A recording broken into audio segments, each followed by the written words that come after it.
Say hello to PoseidonReef, my husband's 1,000-gallon dream system, and this video will show you how he put it all together in our new home. We ordered this custom aquarium 10 by 3 by 3 tank through our favorite local fish store, Cuttlefish and Corals in Portland, Oregon. And Chris had to go pick it up from the local distributing office because it was so big they couldn't actually ship it to the store or to our house as a residential place. So we have a buddy with a full-size skid steer, as you can see here, that helped us get it in the door off of the trailer because our machines that we use for our business were just not hefty enough to lift it, because dry in that box it was about 1,500 pounds.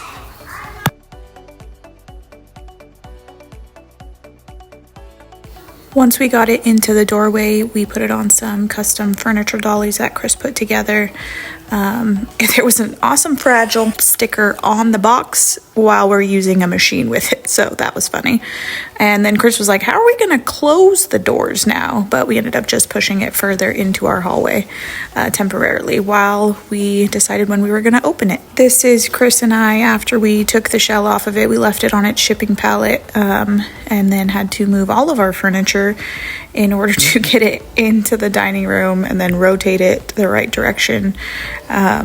And it was just so scary because the last thing we want to do is hurt the tank, but also I did not want to ram my brand new walls in my house. The lift tables will be used to get it up and onto the stand, but at this stage they were just there to make it stable. Here is husband looking so happy with his big beautiful tank. All of the dogs, the animals, and the children were very confused at what happened to the dining room and quickly investigated what was going on and if this was staying and if they could play in it. So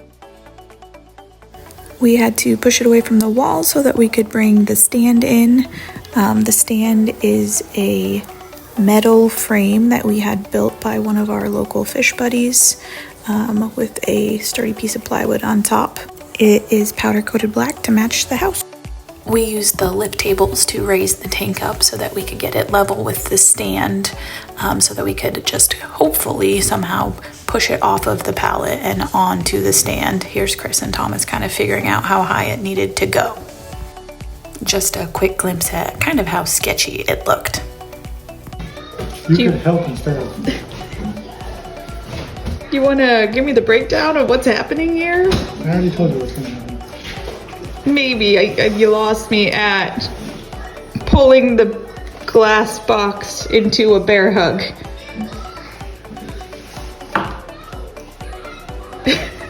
No?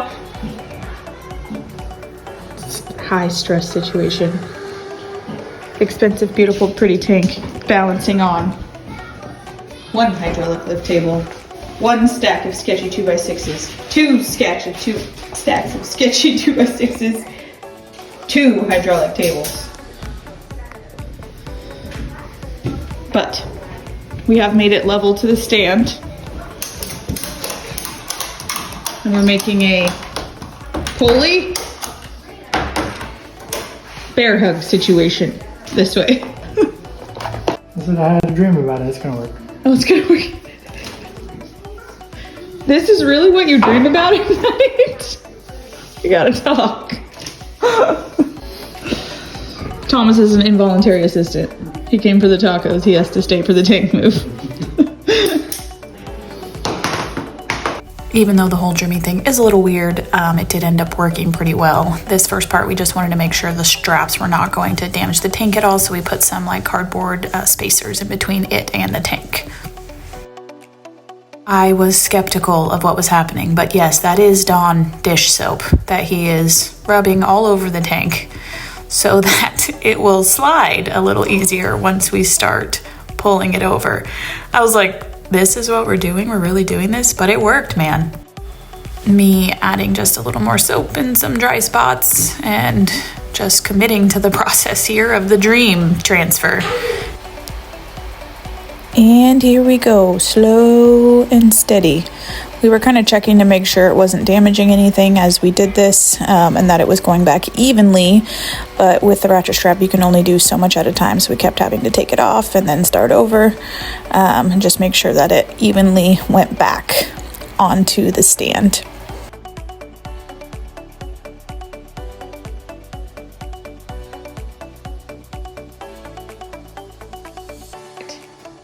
Tank is pretty much on the stand.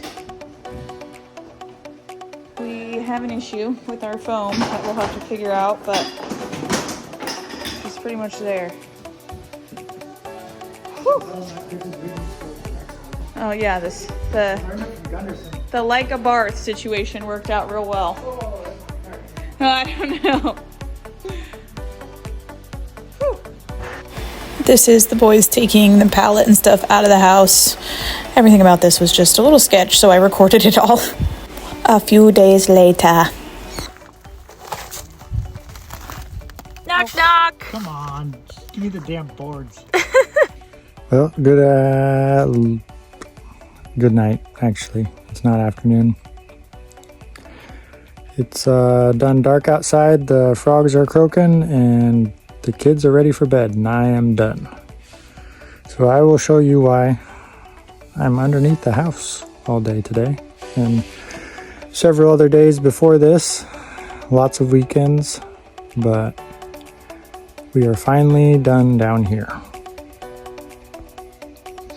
This is what we got going on. If you can guess, this is for my fish tank. So this was the major thing that I wanted to get done down here this last few days, is get these extra beams in here, because the tank sits right here. And there's a pony wall down here, but it would have been fine, I'm sure, because these are they're 10-inch floor joists, the engineered I-beam kind, on 16-inch centers, and the tank sits right on the edge of that wall, but it's also going to be 5,000 pounds when it's full of static weight from that joist here to that one. So I wanted to pick up this front edge just in case. I don't want no sagging floors on my brand new house. So I threw up a 4x6 beam. 4x8 would have been better, but they didn't have any at the Lowe's when I went, and I didn't want to wait till next week and get one from Par or Pro Builders First Source, whatever the other one is. Anyway, sunk some pier pads in the ground. These jacks are rated for, I think, at their lowest setting, which is one lower than where they're at now. They're at like 11,000 pounds a piece. Obviously, I don't have that much weight. Supported over there onto the foundation wall. And then there's two of these guys, so it's not going anywhere now, that's for sure. I'll show you the plumbing that I got done earlier. This is the main drain. Nope, that is the feed line, so that's going into the tank. This is the main drain. This is the secondary emergency drain. All the drains are 2-inch. The return is 1.5 inches. Way overkill on the pipe size. I won't ever push that much water through it, but it's what I use all for my plumbing for my fish, or for the ponds, so I have a lot of extra stuff, so it made sense to use it. That runs all the way down across the house to the other far side, 90s, and then goes back up under through the floor into our utility room, which will be where the sump sits in the refugium. So that's, I think it was 50 feet. So 50 feet times 3, back and forth. It was fun. But I think we can officially call this done down here. Got the beam up, so I can start water testing the tank. And then I just got to move everything down. And that's gonna be another project. You guys take it easy. Once we got all of the stabilization done underneath the house, we did fill it up with hose water just to make sure everything was good, level, you know, water test a brand new tank in case there is a leak. What is that?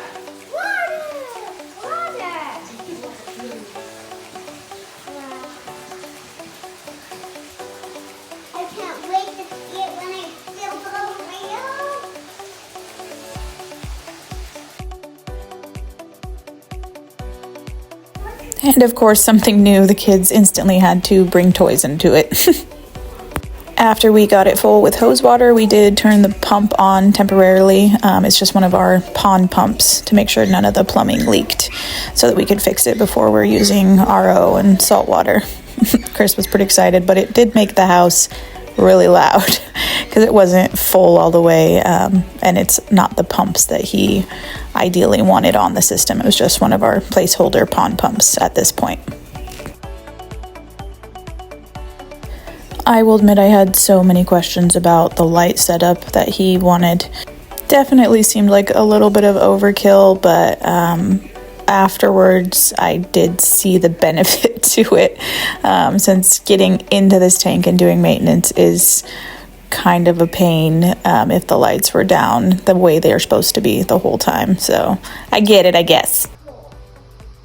Alright, this is why I spent so much time on that light rack. I gotta get in there and put all that stuff in there.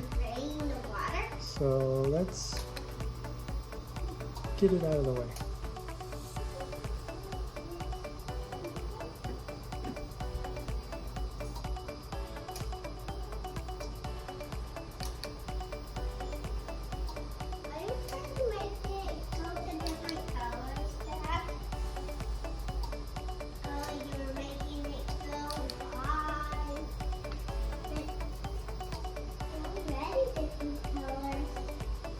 Alrighty, I think I can turn down the intensity on that though.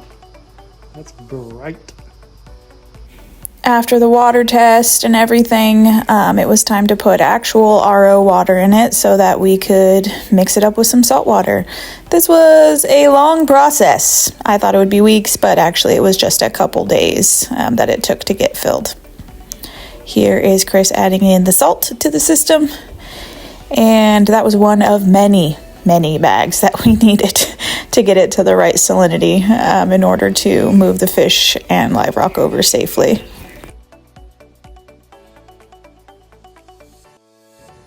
Well, I seen a post that my mom put up inquiring why there's a swimming pool. It's actually my fish tote that we moved the sturgeon in last year, but why it's in the garage. And if you don't know what I'm talking about, this is in the garage. That's what it looks like. It's a 1,200 gallon tote. Brought it in here, got it cleaned up as much as I could. It's not perfect, but it'll do its purpose. So why it's in there is because of my fish tank. To me, it's obvious, but most people don't have as big a fish tank as I got. But my problem is with this fish tank, it's 36 inches tall from there to there. My arm is about 30 inches tall. So I can't actually reach the bottom. Everybody in the world told me when I was ordering this tank that that's a bad idea. And I agree, it is a bad idea. But when you're looking at it and standing up and looking at it across the room, it makes for a much better visual look of the tank because there's a lot more depth and you can actually see into it, see what's going on. The fish have way more room to swim. And so I bite the bullet. It's a pain in the ass to set up the first time, but I use magnetic cleaners all the time, so that's not as big a deal. That's why I went with glass. I can use a razor blade to clean it. So much easier than trying to scrub acrylic. Hence why you can't actually see in my old tank. I'll show it to you in a little bit, but Yeah, you can't see the fish inside of it, and the fish are 10 inches long.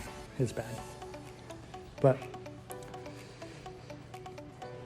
with it being that deep, I got to drain the water out, get inside of it to set all the rock and sand inside there. So I had no way of getting the water heated to temp for the fish when I go to move all this stuff if that tote's outside, because my garage isn't heated.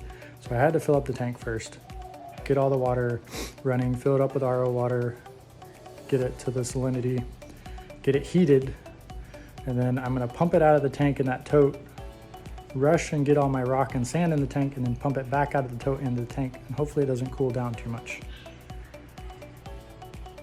Yeah, if that sounds like a lot of work, it is a lot of work. Nothing on this tank has been easy, and it seems like every little step takes a week to do, but we're getting close. And yes, I'm trying to do this myself today because I have no help. So we'll see what happens. I will try to document a bunch of it so you guys can see it come together finally, because a lot of the other stuff, it's cool to some people. It's not super exciting to a lot of people, but we got it running for the most part. I'll show you the room that I built for it. It's in my mechanical closet. So we got the RO unit set up there. We got our fresh water coming in. This is all of our stuff for the house, furnace, and then that's the refugium. That's one of the tanks that's underneath the old tank. I pulled out already. That'll be filled with algae. This is the sump tank. Got my skimmer. Those are the two drains for the main tank. And then that's the pump heaters. Line to feed the tank. This is most all of that is temporary. I'm still missing the two main pumps that I'm going to be actually using. This is just a temporary aqua surge pump that I borrowed from my pond equipment. But it's in enough, functional enough that the fish won't notice. So let's see what kind of mess we can make today. Oh yeah, and it's 30 degrees outside, windy and rainy. So it should be fun. All right, let's go. All right, we're up at the old house. And this is what the tank looks like today. Severely neglected as far as maintenance goes. The fish are really healthy. They look absolutely amazing. You just can't see them. So this is what they look like. As you can see, the glass is super dirty. This is the cleanest side, but they're in there. The angel's always showing off, like she always is. She's the big queen of the tank. There's my little Penelope down there, little purple tang. I've had that fish, 8 years now, maybe even 10. It's the first tang I've ever bought, one of the very first fish I ever bought for my little 60-gallon cube that I started with saltwater. And this is the bad side. So there's a big giant window right here, so that's in a lot of natural light, so the Caroline goes nuts. But there's a pair of mated clowns down there. Let's see here. Oh, there they are. They're super pretty. They actually lay eggs pretty consistently. And then there's a shoho. But yeah. I'll give you a top-down look. You can see the fish a lot better now. There's the clowns. That's their little, they got a little cave down there. They rarely move about from there. There's some green star polyps still growing. There's Penelope. And the shoho he's too fast. I gotta get all that rock out of there, the fish out of there, and then all that algae gotta go up in the refugium. This is an 80-gallon tank, and it's hard to tell, but this thing is absolutely packed with algae. And there's all kinds of little critters in there, little amphipods and copepods. Those are a lifeblood to a reef tank. And so we gotta get as many of those guys in the new tank as possible. And then it'll start us off hopefully with a minimal cycle. So let's, well, what should we start with? Rock or algae? Let's start with algae, it's easier. Alright, let's get that in there and then down to there. You want to see the koi fish?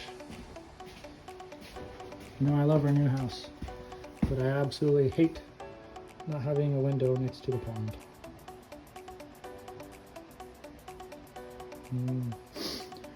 Don't get to look at this every day.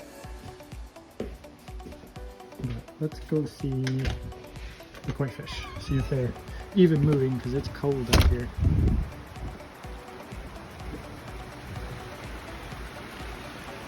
Yep, they're all hiding under the lily pads.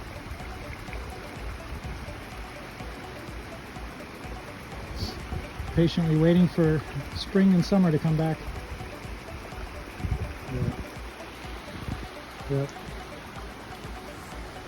Got some cleaning to do out here. And the tropicals all died off. Need to trim them back. But another project for another day. Alright, let's get back to it. Please ignore the state of our old house. It is pretty much just a storage unit at this point until we move all of the rest of the junk out of there. Not gonna lie, I was happy that he did not request my help for this part because I definitely have a strong hate for bristleworms and they love that stuff. Think I got enough algae? It's like whoa, what is it? 55 gallon total. And there's probably 45 gallons worth of algae in it. See me use those gloves. It's because of, where is one at?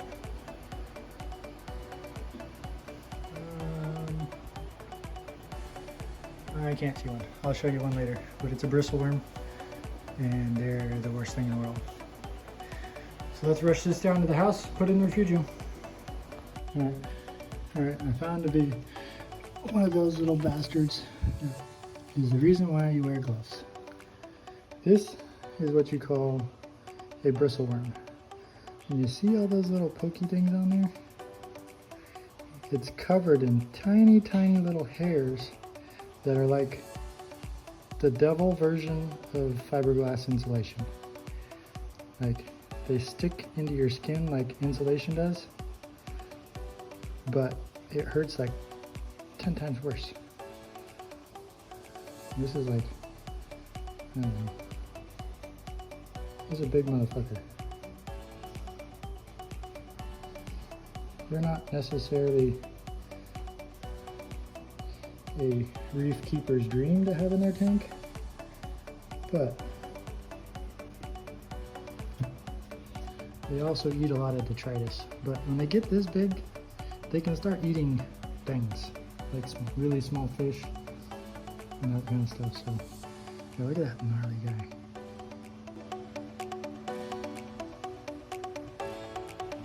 No, thank you. Unfortunately, there's a bunch of them in that algae. They absolutely love that kind of environment. Alright, we got the light on. This is only temporary. I will eventually take that light and mount it off the ceiling and get it up higher so it spreads better. But we're just trying to get the stuff in the tank today, and so far so good. It is the perfect environment to grow them. I've moved this once already, and the amphipod and copepod population bounced back really quickly. So let's go get some rock. Well, got the totes ready. 1, 2. Got the skid steer ready so that I can take the totes down to the house without having to carry it. So now it's time to fill up the totes with rock. I'm gonna time lapse it, but this is gonna get PG-13 because I gotta go swimming. So enjoy. JK, he ended up not having to go that deep into the tank to get the rocks out, so he just pulled his sleeves up. It was a lot of rock in this tank. As you can see, it's not as deep as our new tank, but it just goes to prove that I just continue to underestimate how big the new one is, because I thought, oh, we have more than enough live rock.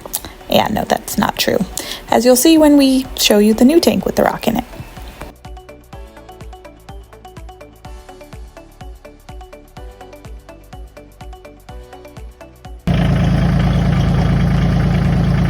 This is how you move 150, 200 pounds of live rock in a few minutes. I love this thing. Alright, pump's running. I think I got another 5 minutes before it's empty. Runs outside.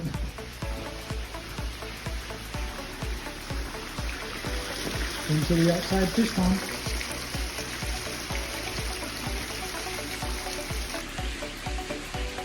You know, since Robin's not here, I could just keep this set up and then have a 1,200 gallon fish pond in my garage and then have some sharks and stingrays. What do y'all think?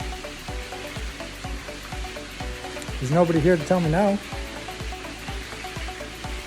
I could set up a biofalls in one of the corners for the waterfall and filter, and have a 8-foot by 8-foot pond / aquarium. Not funny.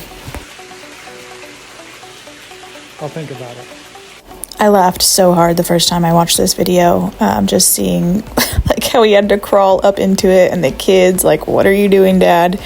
That is until I watched the whole video and saw what actually happened when he started to try to fill this baby back up, which it was then not funny. So I don't know how much of you got that on time lapse, but holy shit. Robin's gonna kill me when she sees this. I was doing really, really good about not getting water on the floor until that 1 second of absolute mayhem. So I put the pipe in there. This is why I should have had 2 people here. But put the pipe in the tank, turn on the pump, and the water pressure pushed the pipe out. Needless to say, the pump fell out of the tank. Sprayed water everywhere, like water. There was a stream water coming down there. There was water on the wall. There's still some water up there, I think. Splashed the lights. There's not a dry towel in this house. I'm soaked.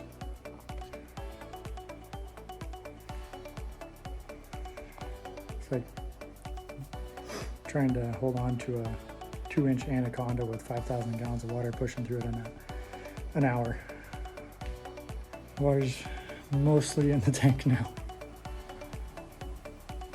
So it's almost full. Fish soon.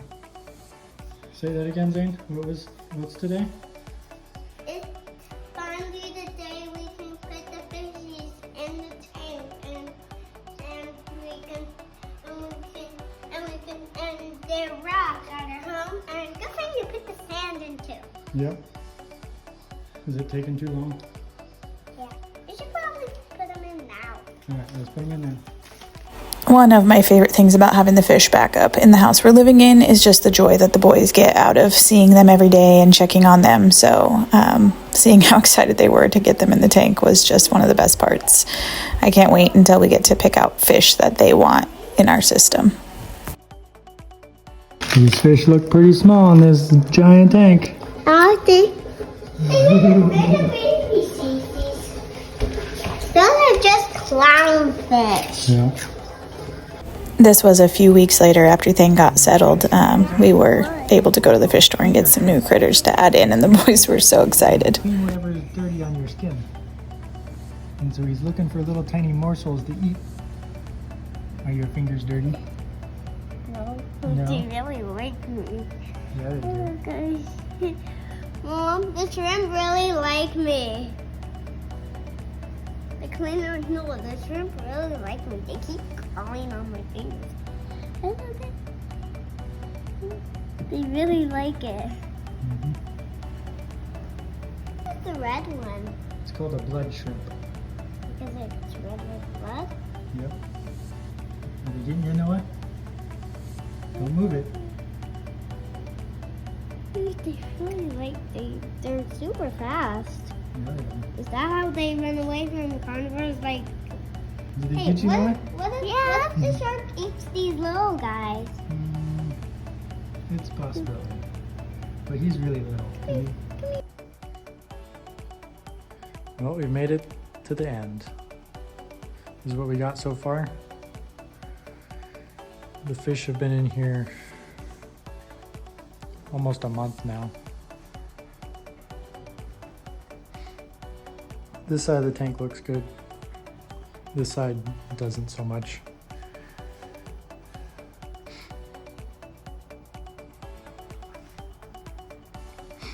The queen got hammered by the show hole one day, which is why she's got that big old gouge on her side. Just being the boss of the tank like always. Clownfish found their home down there. There is an anemone down there, but it's hiding currently. We added a bunch of snails and crabs not too long ago. Help clean up some of the algae that's growing. But got some new rock, hence why it's cycling again. Unfortunately, I took the long way to get everything set up, so it's cycled twice actually, from when we first set it up and then when I added more rock to it. But that's what it looks like so far.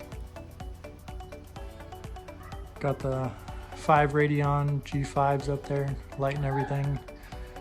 They're currently at about 30% because there's really no coral in here other than these two little things. There's some green star polyp from the old tank, and then a angel sampler platter. This angel hasn't had any coral in a tank, so I don't know how reef safe she really is. And so there's a candy cane, a SPS frag, and a mushroom, and so far so good.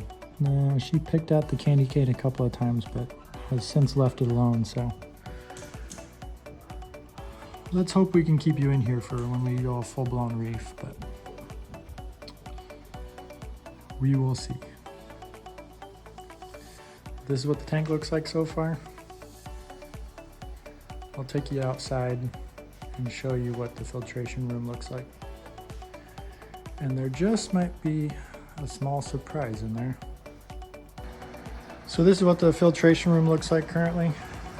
Nothing super fancy right now.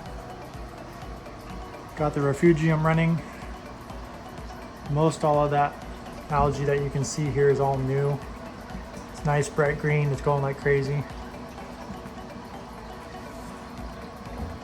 It's grown in significantly since when we first set it up, and I trimmed some of it out. But we got a couple of Ecotech L2s running everything. Eventually there'll be a manifold off here. I will have There's about 4 pieces of equipment I still need to get for this. I will have a very large UV filter, a reef mat, a couple of those. Take care of all this detritus and stuff so I don't have to suck it out all the time. When we do a water change, it'll just remove it for me. Got the protein skimmer. It's doing its job. And got our freshwater line over there. We need to set that up so it's on an autofill. That's the other thing we need to finish. But other than that, it's been running pretty good. It's fairly simple, but very effective. And this is the little surprise. So some of you that have been in fish tanks for a long time may recognize what that is, but I am sure most people don't. And so that is a shark egg. It is a coral cat shark.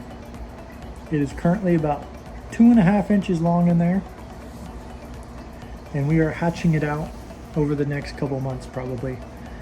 It's fairly small. It usually takes about, well, I don't even know the whole timeline that they're in the egg, but I know it's pretty small in there, and they usually hatch out about 6 inches. So we're gonna document that as it hatches, and then we will have a little baby coral cat shark in our fish tank.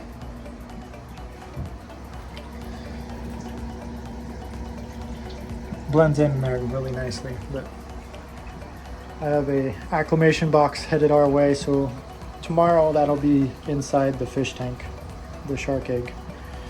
But I didn't want the fish to nip at it. But this is what the filtration room looks like, what we got it so far. And I will keep you updated on the new pieces of equipment as we get them. So that's what we got so far.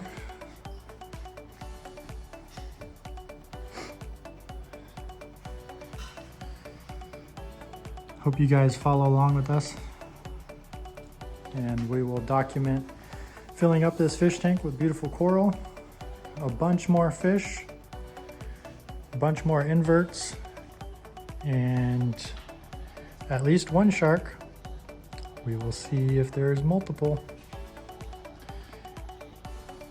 but it's coming along nicely.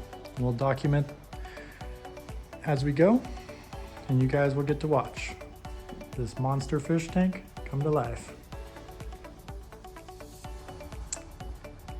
We got the shark in the tank.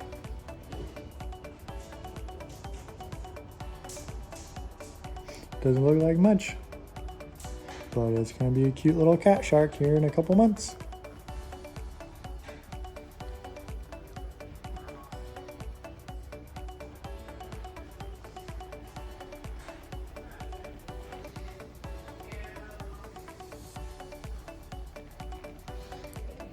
Got the anemone out now. Clownfish are loving life in their little house. We'll see you guys next time.